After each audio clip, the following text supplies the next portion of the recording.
여러분, 자리를 앉으실 때 어떤 자리를 선호하십니까? 보통 저 같은 경우는 구석자리나 뒷자리를 선호하는데요. 이상하게 그런 자리가 편하더라고요. 그런 자리가 왜 편할까 생각해 봤는데, 그 자리에 있으면은 남들이 저를 잘 안 보더라고요. 그런데 그 자리가 어찌 보면은 상석일 수도 있겠다 하는 생각을 제가 가진 적이 있었습니다. 예전에 어떤 교양 프로그램을 보다가 유현준 교수인가 건축학 관련된 교수가 하는 이야기를 들었는데요. 상석이란 다른 게 아니라 나는 남들을 마음대로 볼 수 있는데 남들은 자기를 함부로 볼 수 없는 그런 자리가 상석이라 하더라고요. 그래서 어느 자리를 가던 그 자리를 보면은 누가 권력자인지가 보인다고 합니다. 식사를 하러 갔을 때 여러분 집에서, 여러분 거실에서, 그리고 직장의 어떤 테이블에서 여러분 보시면은 대강 알잖아요. 아, 저 자리에 앉은 사람이 가장 높은 사람이겠다. 식당만 가더라도 그 서빙하시는 분이 척척 알죠. 아, 저 사람이 돈을 낼 사람이구나 하는 것들을요. 우리는 다 알고 있습니다. 어느 자리가 좋은 자리인지요. 어찌 보면 예배당에서 앞자리에 잘 앉고 뒷자리에 가는 거 어찌 보면 여러분 상석일 수 있습니다. 왜일까요? 앞자리에 가면 남들이 뒤통수를 보잖아요. 그렇죠? 그러니까 괜히 막 의식되고 기도도 열심히 해야 될 거 같고, 근데 뒷자리에 앉으면 그런 거 의식 안 해도 되고 마음대로 밖에 나가도 잘 눈에 띄지 않고. 여러분, 우리는 어찌 보면은 이런 남들의 신경을 쓰지 않아도 되는, 나는 남들을 마음껏 볼 수 있지만 남들은 나를 함부로 볼 수 없는 그런 자리를 선호하는지도 모릅니다. 사람들이 왜 건물을 높이 쌓을까요? 계속해서 높이 건물을 쌓는 것은 그런 식으로 해서 자기가 높은 상석을 차지하려 하는 것. 예전의 감옥들, 뭐 일제시대도 그렇고 어떤 외국에 있는 어떤 유명한 감옥도 그렇고 감시를 할 때 그 죄수들은 자기를 볼 수 없고 자기는 죄수를 마음껏 볼 수 없는 그런, 볼 수 있는 그런 자리를 이렇게 과학적으로 만들잖아요. 그런 식으로 우리 마음 가운데서는 그런 상석을 편애하는 기질들이 있습니다. 그래서 계속해서 높은 건물을 쌓는 것이고 그런 자리를 찾는 것이고 바벨탑을 쌓다가 무너지는 것이고 그런 일들이 역사 속에서 반복되는 것이 아닌가 하는 생각을 가져보는 것이죠. 오늘 본문에서 예수님께서 그런 자리, 그런 권력의 자리에 앉는 것을 지적하고 계시는데요. 8절 말씀 보시면 이렇게 말씀하시죠. 7절부터 볼까요? 청업을 받은 사람들이 높은 자리 택함을 보시고 그들에게 비유로 말씀하여 이르시되 내가 누구에게나 혼인잔치에 청을 받았을 때에 높은 자리에 앉지 말라. 그렇지 않으면 너보다 더 높은 사람이 청을 받은 경우에 너와 그를 정한 자가 와서 너더러 이 사람에게 자리를 내주라 하리니 그때 내가 부끄러워 끝자리로 가게 되리라. 그러니까 좋은 자리에 앉으려 하지 마라. 자리를 잘못 찾아서, 번지수를 잘못 찾아서 망신당하는 일이 있을 수 있다. 11절 말씀에 무릇 자기를 높이는 자는 낮아지고 자기를 낮추는 자는 높아지리라. 여러분, 예수님께서 지금 혼인잔치를 비유로 말씀하고 계시는데요. 지금 이 자리를 말씀하시면서 이렇게 높은 자리, 상석을 앉지 말라 말씀하십니다. 그 당시 바리새인들이나 서기관들 남들에게 드러내는 것 좋아했고요. 그런 식으로 해서 자기는 너희들과 나는 다른 존재다. 나는 더 특별한 존재고 더 특별히 성경도 많이 읽고 박식하고 하나님에 대해서 더 많이 알고 있는, 율법에 더 능통한 그런 너희와 차원이 다른 존재다 하는 것들을 드러내려 하는 그런 길들이 있었습니다. 그것을 자리에서부터 나타내는 것이죠. 그런데 그렇게 하지 말라고 마십니다. 11절 말씀에 뭐라 되어 있죠? 무릇 자기를 높인 자는 낮아지고 자기를 낮추는 자는 높아지리라. 무슨 말입니까? 이 구절에서 쭉 확인할 수 있듯이 상석에 앉은 사람은 결국에 말석에 앉게 되는 경우가 생길 수 있고 그 반대 경우도 있다는 거죠. 말석에 앉은 사람이 상석에 앉게 되는 영광을 차지할 수 있다. 예수님께서는 지금 높은 자리에 앉는 사람을 보시고 이런 말씀을 그들에게 하고 계시는데요. 여러분, 단순히 이것이 혼인잔치의 비유, 사회생활의 어떠한 지혜와 어떤 방법들을 우리에게 가르쳐 주는 것일까요? 여러분, 우리는 여기서 중요하게 알아야 될 사실이 하나 있습니다. 여기서 상석을 추구하는 사람들은 다 자기가 앉을 자리를 정한다는 거죠. 나는 그래도 이 정도는 앉을 수 있지 않는가, 이 정도 자리는 내 자리가 아닌가 하는 생각들을 가지고 있다는 것입니다. 여러분, 그런 마음들이 우리 가운데 알게 모르게 있을 수 있어요. 이 정도가 내 자리인 것 같은데 괜히 그 자리에 못 앉게 되면 서운한 마음이 들 수 있습니다. 그리고 나는 저 자리에 앉을 자격도 못 돼 하면서 열등감에 빠질 수 있죠. 교회 안에서도 그런 모습들이 나타난다면 여러분, 큰 문제가 발생할 수 있습니다. 에이, 저 자리는 내가 할 수 있는 자리가 아닌데 뭐, 나는 그런 자리에 할 만한 인물이 못 돼. 겸손의 편인 것 같지만 열등감의 표시이죠. 반대로 누군가 나를 알아주지 않는 것, 거기서 괜히 속상하고 괜히 의식되고 하면은 괜히 우월한 자리를 차지하려는 우리 모습들이 반영된 것일 수도 있겠다 하는 생각을 가져봐야 한다는 것입니다. 여러분, 저는 이전에 교회에서 행정사역을 많이 했었는데요. 그때 주보를 작업하다 보면은 그 당시 제가 섬기는 교회는요, 감사 헌금을 했을 때 그 감사 제목을 주보에 일일이 다 이렇게 기록을 해야 됐어요. 그런데 그런 감사 내용들을 보면은 이런 내용들이 많았습니다. 누군가 남들한테 자랑할 만한 그런 거리들, 아들이 나에게 차를 사서 감사하다, 그래서 감사 헌금. 내 자식이 어떤 좋은 직장, 좋은 학교에 취직되고 입학했다, 그래서 감사하다라는 내용. 거기에 뭐 손주 이름을 쓴다든가 자식 이름을 쓴다든가 하는 것들. 여러분, 저는 주보자를 하면서 어떻게 해야 되는가 하면은 거기에 나와 있는 실명을 다 빼야 됩니다. 왜 뺄까요? 그거를 보면은요, 시험 든 사람들이 있을 수 있거든요. 여러분, 누가 문제일까요? 시험 드는 사람도 문제고, 그런 식으로 시험하는 사람도 문제입니다. 그런 식으로 자신의 우월감을 알게 모르게 표출하는 경우, 혹은 그런 걸 보고 축하하고 좋아해주고 만약에 안 된 일이 있으면은 위로해주고 하지 못하면 먼저 괜히 마음 불편하면은 그것 또한 문제인 것이죠. 여러분, 이런 것들이 교회에 문제를 일으킨다는 겁니다. 근데 문제는 뭐죠? 오늘 본문에서 예수님께서는 그 자리를 자기가 정하는 것이 아니다. 누가 정한다? 주인이 정하는 거죠. 초청한 자가 정하는 겁니다. 여기서는 청했다라고 하니까 되게 잘 돼서 모시는 것처럼 묘사되어 있는데, 그냥 원래 원문의 의미는 그냥 불렀다라는 정도의 표현이에요.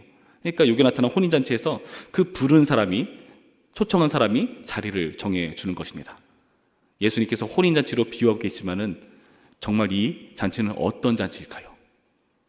이 말씀을 듣는 모든 사람들은 알고 있었습니다. 그걸 어떻게 할 수 있는가 하면은 우리 본문 다음 절을 보시면은 어떤 사람이 이렇게 외치거든요. 15절 말씀 보시면은 함께 먹는 사람 중에 하나가 이 말을 듣고 이르되 무릇 하나님의 나라에서 떡을 먹는 자는 복되도다. 지금 이 말을 듣는 사람은 다 알고 있는 겁니다. 결국에 저 말은 잔치를 말하지만은, 혼인잔치를 말하지만은 하나님 아버지가 통치하시는 천국을 비유하는 것이다 라는 것들을 누구나 다 알 수 있을 만한 그런 내용이라는 것이죠. 여러분, 천국에 초대된 사람은 어떤 사람들일까요?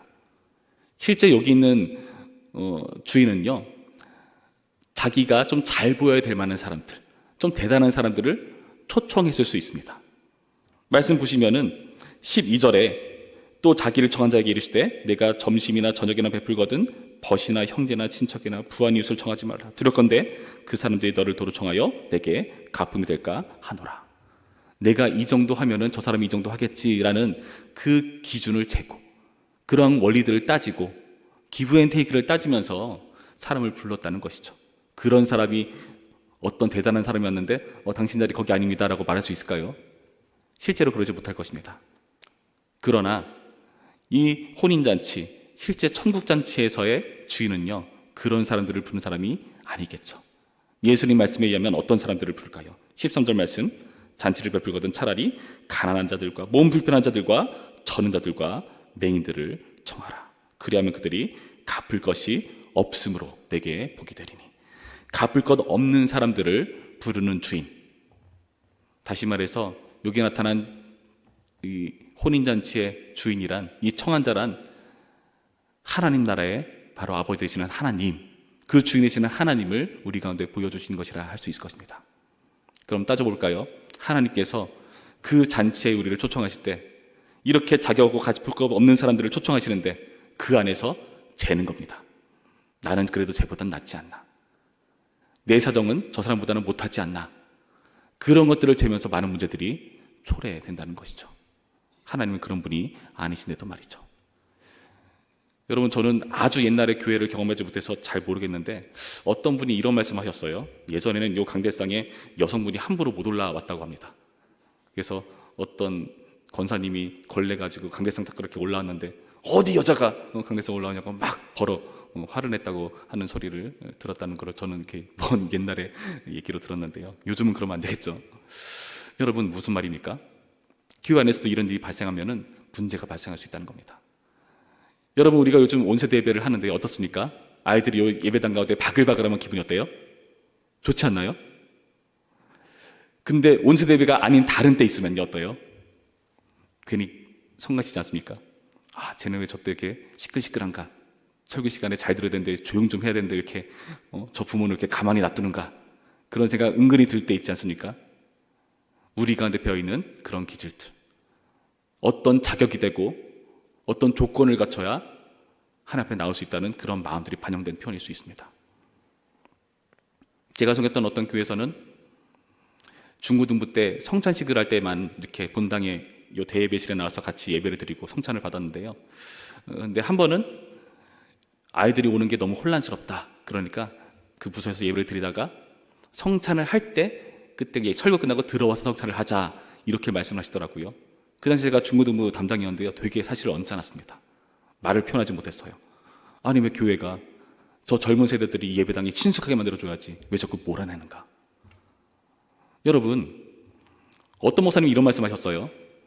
성인 10명 아멘하는 것보다 애기 울음소리 하나가 훨씬 낫다. 속상하십니까? 이게 속상하면 안 돼요, 여러분. 이게 우리의 희망이 되어야 된다는 거죠. 예수님께서 그런 사람들을 초대하고 불러주신 겁니다. 그 안에서 자격 없는 갚을 거 없는 사람들이 모인 자리에서 네가 낫니 내가 낫니 잴 수 있을까요? 그거를 논하는 것 자체가 은혜를 모르는 것이고, 하나님 앞에 나는 죄인이다라는 그 사실을 고백하지 못하는 태도이고요, 나는 좀 나니까 그래도 하나님께서 불러주신 것 아닌가, 그런 태도가 반영된 모습이라는 것이죠. 여러분, 우리는 이 본문에서 사회생활의 처세술을 배우는 것이 아니다. 천국잔치의 가치관을 배우는 것이고, 그 가치관을 놓치는 사람들을 지적하시고 경고하시는 예수님의 말씀을 듣고 있는 것입니다. 스스로 자격 없는 존재라는 것을 깨닫는다면 우리는 서로 간에 누가 우월하느니 열등하는 이로 고민하고 문제 생기고 상처받고 괴로 막 이리저리 옮기고 하는 일들이 없지 않겠습니까? 그리고 무엇보다 우리를 위해서 가장 말석 십자가를 지신 예수 그리스도를 생각한다면 여러분, 우리는요 하나님 앞에 이런 문제로 따질 것이 없습니다. 여러분, 이 예수님의 마음을 생각하시면서 오늘 본문의 말씀을 잘 기억하시면서 하나님, 우리를 그저 이 잔치에 참여해 주셔서 감사드립니다. 주님께서 하나님의 나라에서 함께 떡을 먹게 하시니 감사합니다. 옆 사람 보지 마세요. 베드로가 요한 보고 저 사람 어떻게 되나요? 그런 거 따지지 마세요. 우리가 하나님 앞에 불러준 그 자체로 감사하며, 그리고 우리와 동일하게 이 자리에 함께한 모든 사람들과 한 가족 공동체로 서로를 위해 주는 것이죠. 여러분, 가족 간에는요 이런 이해관계를 따지지 않죠. 아들이니까 뭐 그럴 수 있지, 아빠니까 뭐 저렇게 소파에 앉아서 리모컨을 막고 휘두를 수 있지, 다 이해해 주지 않습니까? 여러분, 우월관계를 따지지 마시고 이 교회 안에서 가족 공동체라는 사실을 명심하시면서 그 마음으로 우리 부천평교회 분위기를 만들어가는 우리 모두가 되기를 주님의 이름으로 축원합니다. 기도하겠습니다. 참 좋으신 하나님, 감사드립니다. 오늘 말씀을 통해서 우리는 알게 모르게 스스로 나의 자리를 결정하려는 기질이 있다는 사실을 발견하고 놀라곤 합니다. 하나님, 자리를 재배치하시는 하나님의 말씀 앞에 우리가 겸허히 낮아지게 하시고, 그 잔치에 불러주시는 하나님의 그 은혜를 감사할 줄 아는 우리가 될 수 있도록 인도하여 주시옵소서. 자격 없는 우리들을 불러주셔서 우리를 하나님 나라의 잔치 초대해 주시고 하나님을 아버지라 부를 수 있게 해주시고, 우리를 위해서 스스로 말석을 감당하신 그 십자가를 지신 예수님을 생각하며 성유신하신 예수님을 생각하며 우리가 그저 감사와 은혜로 주님을 찬양하는 한 공동체, 가정 공동체 될 수 있도록 인도하여 주시옵소서. 예수님의 이름으로 기도했습니다. 아멘.